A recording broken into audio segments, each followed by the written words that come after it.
Hi, I'm Michael Correa, and this is Psych Exam Review. In this video, we're going to take a look at a few more approaches to psychotherapy. So in the previous video, I talked about the psychoanalytic approach to psychotherapy, the humanistic approach, and behavioral therapy.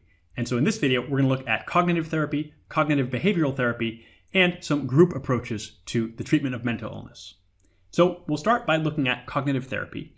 And this has an emphasis on thinking patterns and the role they might play in certain symptoms of mental illness. So certain thinking patterns might be associated with symptoms of disorders, and the goal is to try to change those thinking patterns and improve a person's reasoning, their self-control, and their responses to certain types of events. So we can start by looking at the cognitive therapy of Aaron Beck. And Beck believed that many people suffering from mental illnesses had distorted views, and they had distorted views of themselves, of others, or of the future. And he referred to this as the cognitive triad. And by trying to correct these views about the self, others, and the future, he thought you could reduce the symptoms of certain mental illnesses. And one way to try to correct these views was to challenge the person's beliefs. And this would help them to avoid certain negative beliefs. So one example of this would be catastrophizing. So this is the idea that a person has a tendency to fall into thought patterns that are the worst possible consequences of something that has happened. Some negative event has occurred, and this sort of spirals into the worst possible outcome. And that's what the person keeps thinking about. So, for instance, we might have a student who has just failed a math test. And in this case, the student's thought patterns then lead them to think, well, because I'm failing my tests, I'm not going to get into college. And if I don't get into college, then my life is ruined. And so this has now led them to this worst possible consequence. Instead of saying, well, it's just one test, I can improve or I can do better in the future, they're saying, my life is ruined, right? That's an example of catastrophizing. And so in a therapy session, in cognitive therapy, the role of the therapist would be first to try to identify where the person might be engaging in these sort of faulty thinking patterns. And then by revealing these to the patient, they can try to change those thinking patterns, right? They can first challenge them and try to improve the person's awareness of when this is happening. And then once they can begin to recognize it on their own, they can gradually start thinking about how they could change those patterns. How could they reinterpret the events so that they're not, for instance, jumping to the worst possible conclusion whenever something bad happens.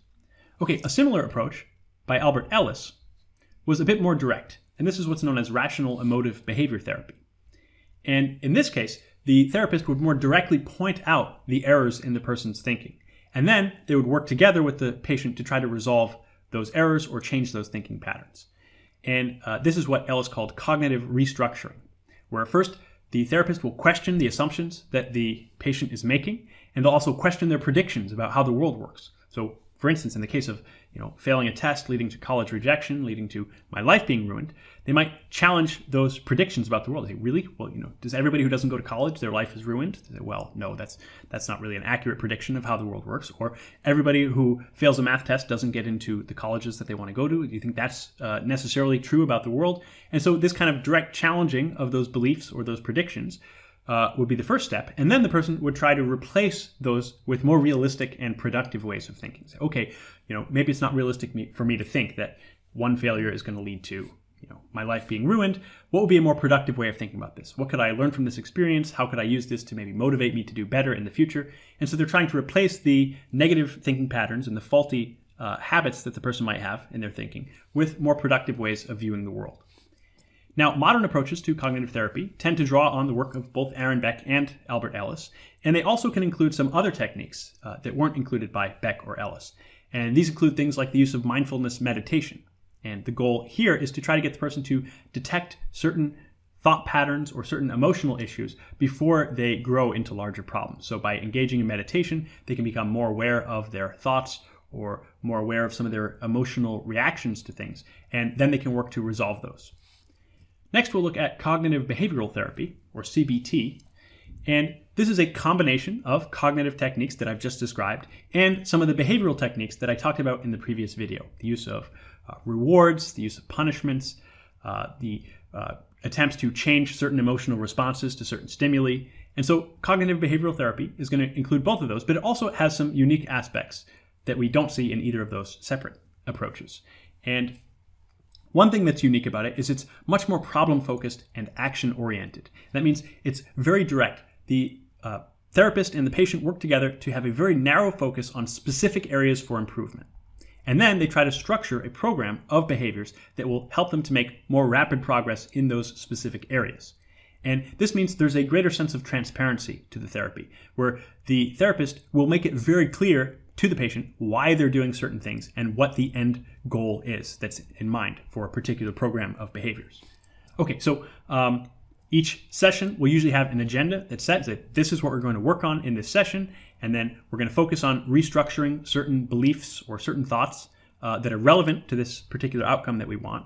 And then the patient is often given homework. And this refers to certain practices that they're meant to do before the next session. And that way they have something they can discuss. How did it go? What went well? What didn't work? What do we need to change for the future? So I'll give you an example of this if we imagine somebody who is suffering from obsessive compulsive disorder. Okay, so a specific therapy session in cognitive behavioral therapy might begin by looking at where this person is having these obsessive thoughts. When is this occurring? What stimuli are leading to this triggering of these obsessive thoughts? So first say, okay, we want to identify when do thoughts occur. Let's make a list of all those occasions. And then we might say, okay, in this particular occasion, you've said that these obsessive thoughts occur. Let's create some options for you. Let's say if it tends to happen when you're at work at a certain time of day or a certain situation triggers these thoughts, what are some alternative behaviors you can do in that situation that you could actually do that would help you to get your mind off of these obsessive thoughts? So maybe right now the tendency is to then engage in a compulsive behavior, like in the case of compulsive hand washing. Say, okay, what could you do instead? What would maybe get your mind off of those obsessive thoughts? And then the homework might be, all right, you're going to put this into practice. You're going to be in that situation a few times this week, and I want you to really try this. Have this list with you, and when you feel those obsessive thoughts coming on, I want you to go to that and try some of these behaviors. And then we can assess, did this actually help you to reduce your obsessive thinking? Or maybe it wasn't very effective, and we can have a better plan for next time. And so this will be one way, and this approach has been successful for patients in treating certain symptoms, or in this case for obsessive compulsive disorder. And it's also worth noting that when this is successful, we can also see changes in brain activity over time. So we can see that certain areas may be associated with certain emotional responses or certain repetitive thought patterns, that these can actually change over the course of successful therapy. And this is an important reminder when it comes to psychotherapy, because it can often be dismissed as seeming kind of abstract, but we should remember that these types of psychological interventions can actually influence a person's biology. Okay, so lastly, we will look at some group approaches to therapy. And the first few types we have look at relationships. So we have couples therapy and family therapy. And in couples therapy, a couple will work with a therapist to try to improve their communication, or perhaps to deal with specific problems, maybe related to sexual dysfunction or domestic violence, or specific problems that might be influencing the relationship. So for instance, if one person in the relationship has been diagnosed with an illness or diagnosed with a mental illness like depression, then this is going to affect the relationship. And so both partners need to be involved in this process of trying to determine which issues might arise, what problems might occur, and how can they address these and communicate better to prevent these from perhaps ruining the relationship. And another group approach is family therapy. And this is a therapy that looks at families as a system of relationships. So these relationships are going to influence all members of the family. And this can be relevant for some disorders. So there might be some disorders that the system of relationships in the family are actually increasing stress for the person suffering, or they can relate to some of the symptoms that are involved in that disorder. So for instance, in the case of something like an eating disorder with a teenage girl, then it might be relevant to look at what kinds of pressures or expectations are parents putting on this child, or is there situations of sibling rivalry that is influencing certain symptoms or expression of certain symptoms. And so that would be something that would be addressed in family therapy. And we also have what's called group therapy. And this is where individuals work on their own individual problems, but in a group setting. So for instance, you might have a group of 10 patients who are all suffering from an eating disorder like bulimia nervosa, and each of them, of course, is suffering. They have their own individual problem, but they're working on it in a group. And there's a number of benefits that can come from working on this type of problem in a group setting. And one of these is that it encourages social behaviors and social skills. So particularly if there are some symptoms that are associated with withdrawal or reduced social activity, then this can help the person to be more social. They have to get along with other people. and be able to communicate with a range of people. And then they also can get feedback from multiple sources. So they can hear other views on their own symptoms or their own expression of symptoms, or anything that might be relevant to the disorder. And then this means they can improve in how they relate to others, and this can reduce some of the feelings of isolation and also some feelings of stigma. Often people with a mental illness might feel that they're the only one suffering, or that nobody else could understand what they're going through. And so by meeting in a group, they can see, there are other people going through the same things, or other people who have improved, and they can share their advice with me. And this can reduce the stigma and help them feel more like they're part of a community. And lastly, it's important to note that this is often cost effective, and sometimes cost can be prohibitive for people and prevent them from seeking treatment. So if we can have a situation where maybe a single therapist is meeting with 10 patients at once, then this can be a lot cheaper for each patient, and that might mean people who otherwise might not get treatment would now be able to afford the treatment. But there are some drawbacks to group therapy, and these are also important to be aware of. So one drawback is the assumption that people with the same disorder will have similar needs, and that might not necessarily be the case. And as a result of meeting in a group, of course, the attention of the therapist is necessarily going to be less focused for each patient. And that means they might not be aware of particular aspects of somebody's disorder or somebody's symptoms because it just doesn't come up in the group conversation, or there's not enough time to get that level of detail from each patient. And it's also possible that groups can have group dynamics that are causing discomfort for some of the patients. So maybe some people kind of dominate the discussion, or maybe people feel that they aren't comfortable sharing certain things in a group setting that they would be able to share with a single therapist one-on-one. And as a result, they don't express those. And so now nobody really knows those aspects of the person's symptoms.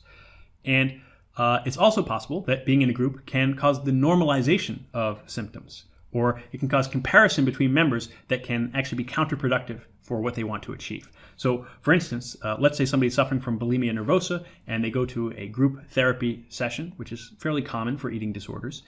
And now they might hear that, well, there's a bunch of other people who are purging. Before I felt kind of isolated, and that I thought I was the only one suffering from this, and maybe that's not necessarily a good thing. But now I see, well, it's kind of normal. Like, I know a bunch of people who are engaging in these behaviors, and so maybe I have less motivation to change. I feel like, well, this isn't so bad. Or I compare myself to other people who are worse. Well, yeah, sure, my symptoms seem bad, but I'm not nearly as bad as this other person, so I don't need to work so hard to improve. I mean, they need to get their act together, but I'm doing okay. I'm not nearly as bad as this other person. And that can be counterproductive to the goals of the therapy session. And lastly, people can also learn negative techniques from other members of the group. And so, for instance, in the case of bulimia nervosa, they might learn how others engaged in certain purging techniques. Or in the case of anorexia nervosa, they might learn how other people hid some of their weight loss from family members. And this means that they're learning negative things. They're not actually learning how to cope with their symptoms or to improve. And lastly, we can look at self-help and support groups. And this is a type of group therapy that offers cost-effective support for specific problems. So you're probably familiar with a number of these types of self-help groups. There are groups like Alcoholics Anonymous for dealing with alcoholism, or groups for gambling addiction or other drug problems, groups for social phobias. And these can have the benefits that I just described for other group therapy, reducing isolation, making people feel like they're part of a community, and it can also provide a sense of commitment. In the case of something like Alcoholics Anonymous, people are expected to continue attending meetings even when they're doing well, and this commitment is seen within their community. So other people can say, why weren't you at this meeting? Is something going on? What's happening? Did you have some issue that maybe you felt you couldn't come to the meeting anymore? And so this sense of public commitment to improvement and change can be beneficial for many people. But it's important to remember that these self-help groups and support groups are often not run by trained therapists or by trained counselors. And that means that not all of the advice that's given is necessarily going to be accurate or productive for all the members there. It's possible that there will be some counterproductive advice, some things that aren't necessarily supported as being the best practices for certain symptoms or certain behavioral issues. And so it's important to keep that in mind. And it's also possible that these groups can become insular. So in the unit on social psychology, I talked about some aspects of group behavior. We talked about things like group polarization, which is the tendency for groups to become more extreme. We also have the possibility of things like conformity and groupthink occurring, and groups may, in extreme cases, become insular adopt radical views, and in real extremes, they could potentially even form cults around certain practices because the group is so isolated from others. Okay, so those are some other types of psychotherapy. I hope you found this helpful. If so, please like the video and subscribe to the channel for more. Thanks for watching.